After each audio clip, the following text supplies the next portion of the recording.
সম্পর্ক শুরু হয় আলো ঝলমলে স্বপ্ন নিয়ে আর শেষ হয় নিঃশব্দ কষ্টে। বাংলাদেশের জনপ্রিয় গায়ক ও অভিনেতা তাহসান খান এবং মেকআপ আর্টিস্ট রোজা আহমেদ, যাদের বিয়ে একসময় ছিল আলোচনার কেন্দ্রবিন্দু, সেই সম্পর্ক নিয়েই এবার এলো ভাঙনের খবর।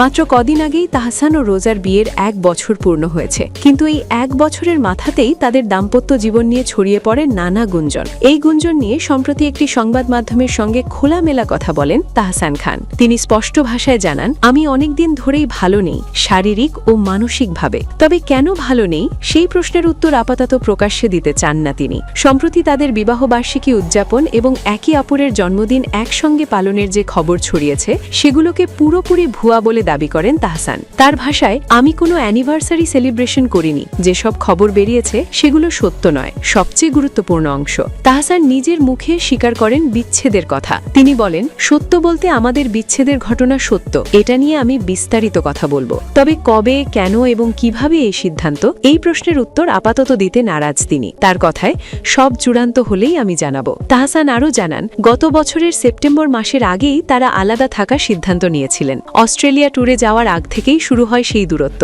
এই সময় থেকেই তিনি সোশ্যাল মিডিয়া থেকে দূরে, গান থেকেও খানিকটা বিরত সময় কাটাচ্ছেন, একা ভ্রমণ করে, আর তার সবচেয়ে কাছের সঙ্গী বই। ঘুরছি আর বই পড়েই সময় চলে যাচ্ছে, বলেন তাহসান। শেষে তাহসান তার জীবনের এই কঠিন সময় পার করার জন্য সবার কাছে দোয়া কামনা করেন। একজন শিল্পীর জীবনের আলো আঁধারের এই অধ্যায় নিঃসন্দেহে তার ভক্তদের জন্যও আবেগঘন।